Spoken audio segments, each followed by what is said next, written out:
Haste habangno kebengai kok tatal awai jamanaw mathang na bagai fainai Oktober tali 4 sal maribo haste ganangai sajamung tanggutang yagona harka haste BJP mondor obde haini honi saik narka state BJP mondor speaker Nobendu Bhattacharya Srang salo Agartala BJP habanogo kaisa koktumairuni panda klainai obde haini honi saka bo okoktumai rogni pandawo bono karibo manjaka haste BJP ni GS Susanto de nokobai BJP ni GS Tangphang Bipin Debrma nokobai haste BJP Pradesh ni Khukphang Nobendu Bhattacharya haste BJP media incharge Suni Sarkar nokobai kubun adongra osalni koktumathunai pandawo kok sana thangai Khukphang Nobendu Bhattacharya saka yakshi amalo burirong sakawo yaksulu khlaijabani satok jakmani tabukpano haste ni bororo bogyako phiaba tabukni haste ni hapangno obote hai kok habia silchawoi kok habia silmabai bororokno bibranti khlaijani raitongka yaksi hapa obte hai kok saka bo amon loglogi tib saka yaksi amani hapangono borok pipra hastewo hidiwin tai drugs ro belaikeno jaknagai hapai mani tai abubai bororok belaikeno dera bai mani tabukni hapang phaimani yagulo nai mathangno samot paboi obte hai kepek pani bania khaimani rono mathangnani chaju jagai tongo tai mathangnan sambo khlajagai tongo abusuk simia yaksi amalo bororok bukambusutui samuk khaimandia phiaba tabukni hapangno kerang raja sabai hunai koksil tamani abo jottono tata botem saka tabukni hapang phaiben yagulo hastini kerang raja tebokrak mabai tabuk bororo tongkasangguno tongo abono karibobo yaksi hapang ni jorani jorajuda samuk hamya tangsamarokno belaikino khukrak bai saikhnarka এটাও ভাববেন না যে মানুষ সব দ্রুত ভুলে যায়। মানুষের তো সহজে সবকিছু ভুলে যায় না। বিভিন্ন সময় বলছেন এই রাজ্যে ভারতীয় জনতা পার্টির সরকার প্রতিষ্ঠিত হওয়ার পর ড্রাগসের প্রকোপ বেড়েছে। হ্যাঁ, আমাদের সরকার আসার পর ধরপাকড়টা বেশি হচ্ছে এবং বিষয়টা স্বাভাবিকভাবে প্রচারে আসছে। আমরাও চাই প্রচারে আসুক। জোট সরকারের পতন হয়েছিল এবং সেই পতনের পর তৃতীয় বামফ্রন্ট সরকার প্রতিষ্ঠিত হয়েছিল। যা শুধু স্মরণ করিয়ে দেওয়ার জন্য বলছি, 93 সালের পত্রিকা, সেই পত্রিকায় লেখা আছে, একটা খবর বেরিয়েছে, 50 লক্ষ টাকার হিরোইন ও ব্রাউন সুগার সহ ছাত্র ধৃত।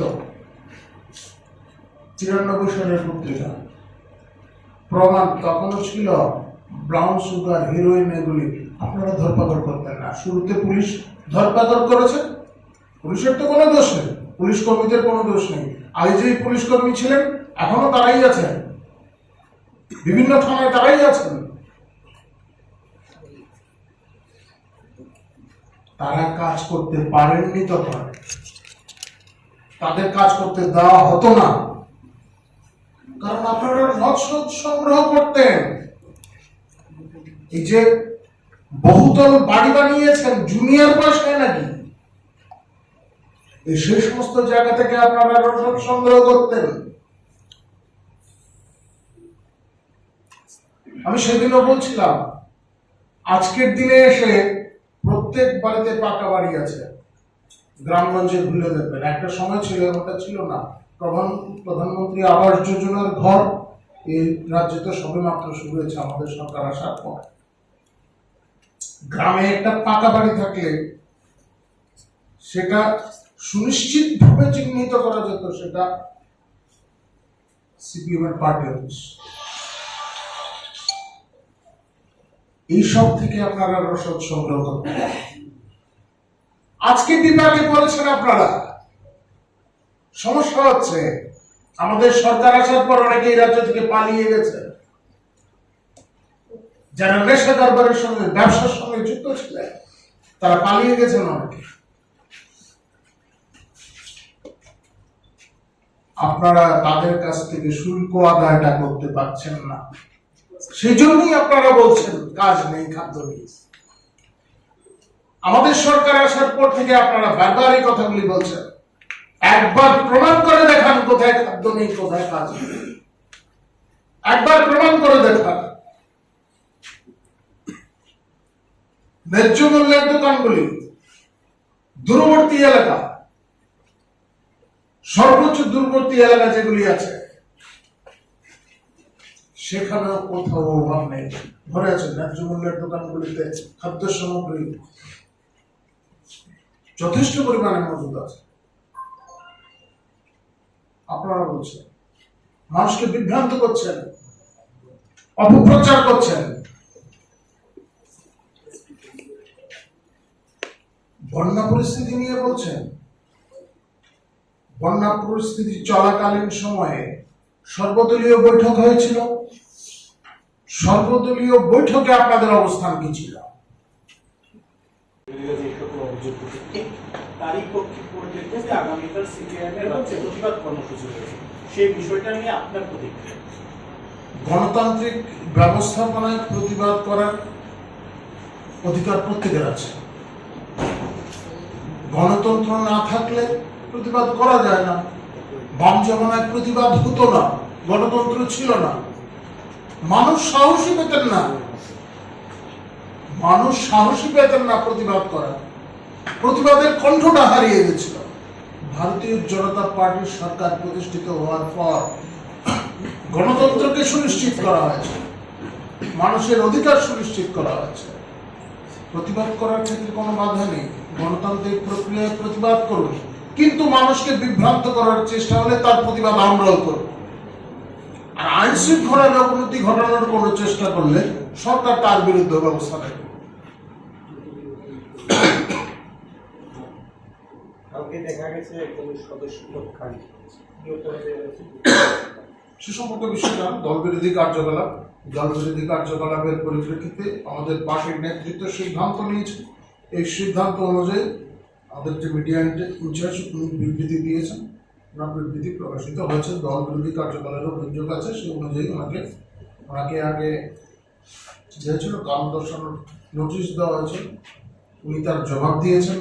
সেই জবাবে আমাদের নেতৃত্ব সন্তুষ্ট হতে পারেননি। শৃঙ্খলা রক্ষাকারী কমিটির কাছে সেই বিষয়টা গেছে এবং সেই অনুযায়ী সিদ্ধান্ত এসেছে। যেহেতু আপনি আইনের কথা বলছেন, আইনের শাসনের কথা বলছেন, দীর্ঘদিনের একটা অভিযোগ যে নির্বাচন হওয়ার পরে একটা সন্ত্রাসের সৃষ্টি হয়। পঞ্চায়েতে যে নির্বাচন গেছে তারপরেও দেখা গেছে অনেক অনেক জায়গাতে বাড়ি ঘর করা হয়েছে, মানুষ এখনো যেতে পারছে না এবং কারো জীবন জীবিকার ক্ষেত্রে আটকানো হচ্ছে। যেমন পটু দেওয়া দেওয়া হচ্ছে না, তারা বেরোতে পারছে না। সে বিষয়ে কি বলবেন? সেটাই তো বড় বিষয়। সন্ত্রাসীরা সন্ত্রাসের বিরুদ্ধে কথা বলছে। এই রাজ্যের যে সন্ত্রাসের ইতিহাস, সর্বশেষ তাদের পক্ষে যাওয়া সর্বশেষ বিধানসভা নির্বাচন আছে 2004।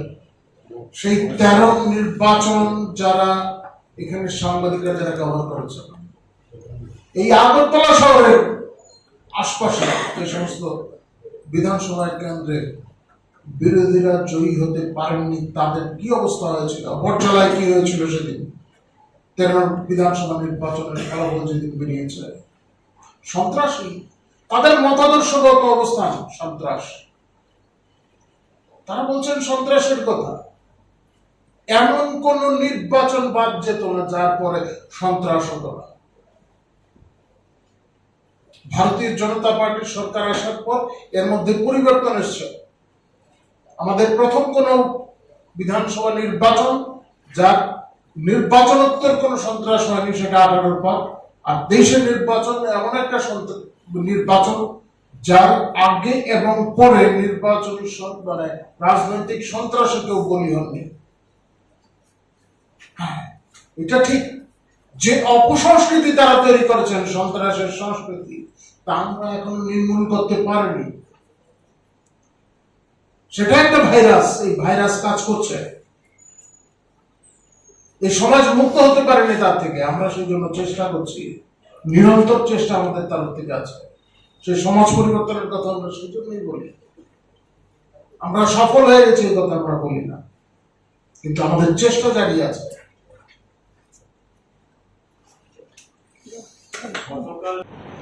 বলার মতো অবস্থায় আপনারা ছিলেন না।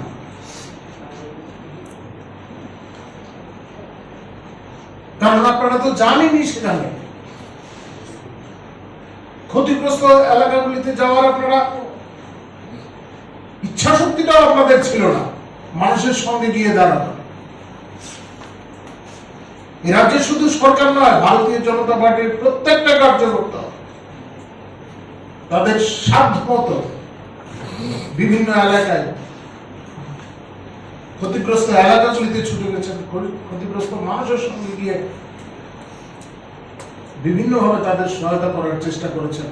এটা আমরা গর্ব করে বলি না, আমরা এটা বলছি, এটা আমাদের নৈতিক দায়িত্ব, এটা আমাদের গর্ব নয়, এটা আমাদের নৈতিক দায়িত্ব। মানুষের সঙ্গে থাকা সেটা আমাদের নৈতিক দায়িত্ব। সেক্ষেত্রে বিরোধী দলের ভূমিকা কি ছিল? এখন এসে আপনারা বলছেন বন্যা পরিস্থিতি, ক্ষতিগ্রস্ত মানুষকে, অভূতপূর্ব বন্যা পরিস্থিতি, এই পরিস্থিতিতে রাজ্য সরকার যেভাবে ব্যবস্থা নিয়েছে, অত মানুষের কোনো অভিযোগ নেই। সাধারণ মানুষ যারা ক্ষতিগ্রস্ত হয়েছেন তাদের সরকারের বিরুদ্ধে কোনো বক্তব্য আপনারা সুশ্রী দেওয়ার চেষ্টা করছেন, নানাভাবে প্রত্যক্ষ এবং পরোক্ষভাবে আপনারা এই চেষ্টাগুলি করছেন। আপনারা জানেন মানুষ আপনাদের কাছ থেকে অনেকটা দূরে সরে গেছে, ফলে আপনারা এখন সেই ধরনের চক্রান্ত করছেন। আপনারা সেই চক্রান্ত করে লাভ হবে না।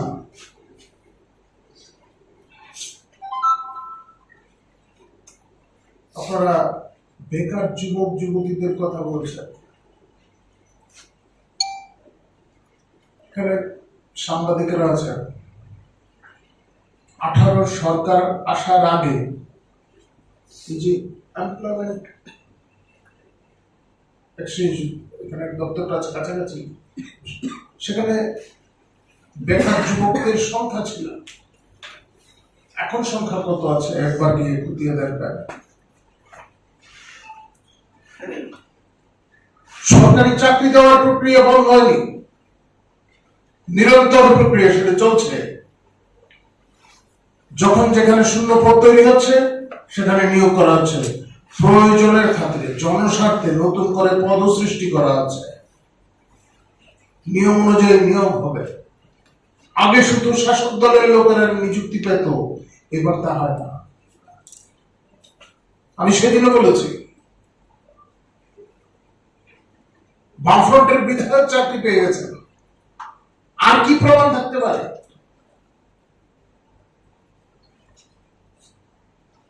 আজকের দিনেও যে সমস্ত চাকরিগুলি হচ্ছে, কোথাও স্বজন পোষণের একটা অভিযোগ তুলতে পারবেন না কেউ।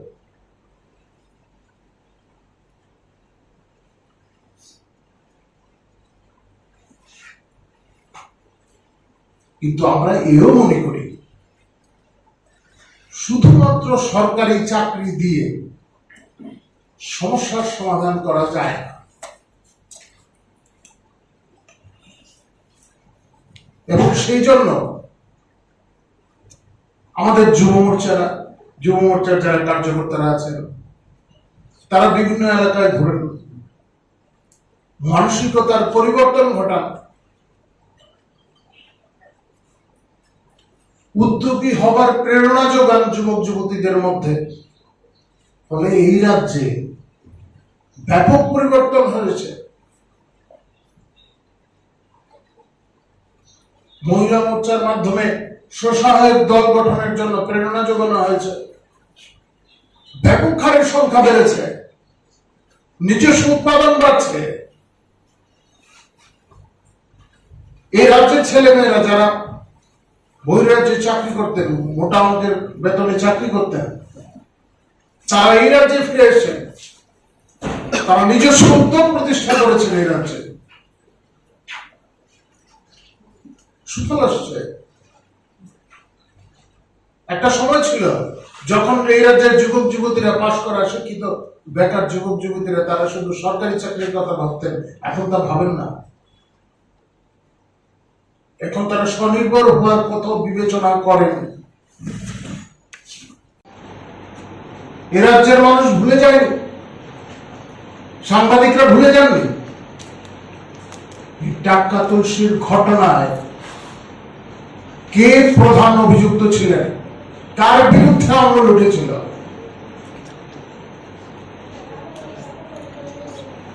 শুধু তাই না,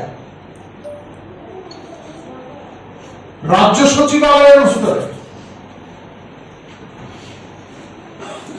তখন পুরনো সচিবালয় ছিল, রাজ্য সচিবালয়ের ভেতরে নারী নির্যাতনের ঘটনা ঘটেছে। আর সেটা তো বাদই দিলাম, মন্ত্রিসভা থেকে বাদ দেওয়া হয়েছিল, নামটা আবার নাই বা নিলাম। কত ঘটনা বিরোধী দলের হয়ে নির্বাচনে লড়াইয়ের দায়ে গণধর্ষণ করে হত্যা।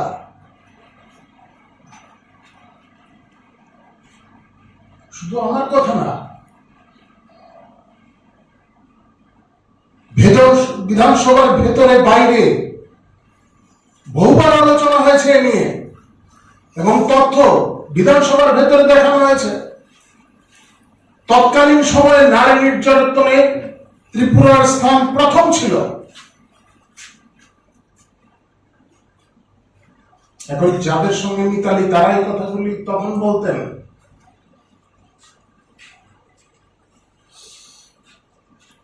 হ্যাঁ, তখন সিপিআইএম এর নেতারা বলতেন এটা সামাজিক অপরাধ, পার্টি বা সরকারের কিছু করার নেই, এই অপরাধের বিরুদ্ধে সবাইকে জাগ্রত হতে হবে। হ্যাঁ, আমরাও মনে করি সামাজিক অপরাধ, কিন্তু এই অপরাধে যারা অভিযুক্ত তাদের বিরুদ্ধে কি ব্যবস্থা নেওয়া আছে? তৎকালীন সময়ে ব্যবস্থা নেওয়া হতো না, কারণ দেখা যেত যারা অভিযুক্ত ছিল তাদের সিংহভাগই হতেন সিপিআইএম এর লোকজন, সিপিআইএম এর নেতা বা নেতার পরিবারের লোকজন। আর পুলিশ নিয়ন্ত্রণে থাকতো শাসক দলের, পুলিশ সঠিকভাবে কাজ করতো না, অভিযুক্তদের ছেড়ে দিত। আজকের দিনে তা হয় না। এখন দেখার বিষয় হচ্ছে পুলিশ কিভাবে কাজ করছে। অপরাধ সংঘটিত হলে সেই ক্ষেত্রে অপরাধীদের বিরুদ্ধে পুলিশ কিভাবে ব্যবস্থা নেয়, কোন ছাড় দিচ্ছে কিনা, সেই সমস্ত বিষয়গুলি দেখা। এটা নিয়ে বিচার বিশ্লেষণ করা প্রয়োজন। তৎকালীন সময়ের সঙ্গে এখনের ফারাক কি? এখন দ্রুত ব্যবস্থা নেওয়া হয়, কাউকে ছেড়ে দেওয়া হয় না। শুধু মহিলা সংক্রান্ত অপরাধ কেন, যে কোনো অপরাধের ক্ষেত্রে আপনারা দেখে থাকবেন ভারতীয় জনতা পার্টির কার্যকর্তা অভিযোগ উঠেছে, পুলিশ জিজ্ঞাসাবাদ করছে, প্রয়োজনে গ্রেপ্তার করছে। হ্যাঁ, এটা ঠিক। পরে নির্দোষ প্রমাণিত হচ্ছেন, বেরিয়ে আসছেন, অভিযোগ মুক্ত হয়েছে, কিন্তু পুলিশ দ্রুততার সঙ্গে ব্যবস্থা নেয়, কারণ পুলিশ এখন স্বাধীনভাবে কাজ করতে পারে, যেটা ইতিপূর্বে হতো না।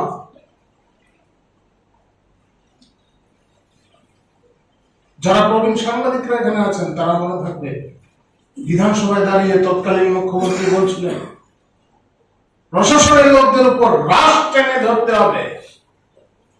আমাদের কোন নেতা এই ধরনের কথা বলেন না,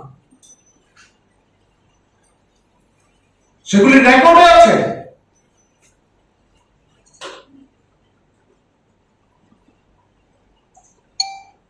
আর পরবর্তী সময়ে বিরোধী দলের দায়িত্ব নেওয়ার পরে আপনারা দেখেছেন বিভিন্ন সময় কাদের সঙ্গে কিভাবে কথাবার্তা। এর আগের কথাগুলি তো বাদই দিলাম, ক্ষমতাচ্যুত হওয়ার পরেও তাদের বিভিন্ন স্তরের যে আধিকারিকরা আছেন, পুলিশ প্রশাসন কিংবা সাধারণ প্রশাসনের আধিকারিকদের সঙ্গে যে ব্যবহার, স্ত্রী পুরুষ নির্বিশেষে, তারাই আবার সুরক্ষার কথা বলছেন, নারী নির্যাতনের কথা বলছেন। নীতিগত যে অবস্থান, সেই অবস্থান নিয়েও অনেক প্রশ্নচিহ্ন তৈরি হচ্ছে। আগে তারা যখন সরকারে ছিলেন তখন তাদের বিভিন্ন কার্যকলাপে তাদের যে ভূমিকা ছিল, তাদের দলের যে ভূমিকা ছিল সরকারি কর্মকাণ্ড নিয়ে, আজকের দিনে তার থেকে তারা অনেকটা দূর সরে এসছেন এবং এই ধরনের অবস্থান পরিবর্তন শুধুমাত্র মানুষকে বিভ্রান্ত করার জন্য। তাদের বিভিন্ন বক্তব্য সারা দেশে বা বিশ্বের কাছে ত্রিপুরা এবং ত্রিপুরার মানুষকে যেভাবে পোর্ট্রেট করার চেষ্টা হচ্ছে, যেভাবে তুলে ধরার চেষ্টা হচ্ছে, সেটা কিন্তু যথেষ্ট গুরুত্বপূর্ণ বিষয় এবং তাদের যে রাজনৈতিক অবস্থান তা নিয়ে অনেক প্রশ্নচিহ্ন তৈরি হচ্ছে। তারা কি সত্যি রাজ্যের মানুষের সাথে, রাজ্যের উন্নয়নের সাথে? এই সমস্ত প্রশ্নগুলি উঠছে। তাদের বক্তব্যগুলি যথেষ্ট স্পষ্টকাতর এবং এই রাজ্যে তারা একটা অস্থিরতার বাতাবরণ তৈরি করতে চায়, জল ঘোলা করতে চাইছে, মানুষকে বিভ্রান্ত করছে। সরকারের যে অবস্থান, সরকার যেভাবে কাজ করছে, উন্নয়নের যে প্রক্রিয়া চলছে, তাতে যাতে ব্যাঘাত ঘটানো যায় তার চেষ্টাটা কিন্তু তারা করছে। তারা জনস্বার্থে অন্তত রাজনীতিটা করছেন না। তারা বুঝতে পারছেন জনগণ তাদের থেকে সরে গেছে, জনগণ তাদের সঙ্গে নেই। গণতান্ত্রিক প্রক্রিয়ায় তারা অনেকটা পিছিয়ে গেছে। কোনোভাবেই তারা নিয়ন্ত্রণ কায়েম করতে পারছেন না। অতীতে যেভাবে জনগণের উপর নিয়ন্ত্রণ কায়েম করে রাখতেন, তারা বুঝতে পারছে সেই নিয়ন্ত্রণ কায়েমের চেষ্টা আজকের দিনে আর সফল হবে না। মানুষ প্রকৃত অর্থেই গণতন্ত্রের স্বাদ পেয়েছে, ফলে যে কোনো বিষয়ে তারা মুখ খুলতে পারছে, যেটা বাম জামানায় হতো না। বিভিন্ন বিষয়ে তারা তুলছেন। এই রাজ্যের মহিলাদের সুরক্ষার কথা বলছেন। কারা বলছেন? বামফ্রন্টের নেতারা, তাদের সহযোগী যারা আছেন বর্তমানে তারাও বলছেন। আমি খুব বেশি দূর যাচ্ছি না। আমার যদি স্মৃতিভ্রম না হয়, 2008 ইলেকশনের আগে প্রগতি স্কুলের মাঠে টাকা তুলসীর ঘটনা আপনারা খতিয়ে দেখবেন কে মুখ্য অভিযুক্ত ছিলেন। তিনি আজকে নারী নির্যাতনের অভিযোগ তুলছেন, আর সেই নারী নির্যাতনের যারা ক্ষতিগ্রস্ত, যারা শিকার হয়েছিলেন, তাদের এই প্রগতি স্কুলের ময়দানে তৎকালীন সময়ের যে বিরোধী দলের মঞ্চে তুলে আনা হয়েছিল, কারো নেতৃত্বে ছিলেন তখন, তাদের অনেকেই আমাদের সঙ্গে আছেন। কিন্তু তাদের সঙ্গেও এখন অনেকে গাঁটছড়া বেঁধে রেখেছেন।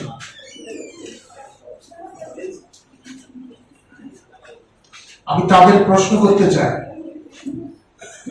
সেই টাকা তুলসীর ঘটনায় যে মুখ্য অভিযুক্ত, যাদের কথা আপনারা বলেছিলেন সেদিন, তাদের সঙ্গে বসে কথা বলছেন, রাজ্যের সাথে তারা কথা বলছেন, নারী নির্যাতনের কথা তারা বলছেন। সেই বিষয় নিয়ে আপনি আজকে সামাজিক মাধ্যমে লিখেছেন যে ওনার কাছে সে মেমোরান্ডাম দিয়ে পৌঁছেনি। 1 নম্বর কথা। 2 নম্বর কথা হচ্ছে উনি বলেছেন যে ওনাকে যে এক্সপেল করা হয়েছে সে বিষয়ে দেশের প্রধানমন্ত্রী এবং স্বরাষ্ট্রমন্ত্রীর সঙ্গে এই বিষয়ে কোনো অনুমতি নেওয়া হয়েছে কিনা, কারণ তাদের জন্য তিনি পার্টিতে জয়েন করেছিলেন। এই বিষয়টা নিয়ে আপনি প্রধানমন্ত্রী কি করেছেন সেটা আমাদের জানা নেই, তবে ভারতীয় জনতা পার্টি তার নিজস্ব সংবিধান আছে এবং পার্টির সংবিধান অনুযায়ী কাজ হয়।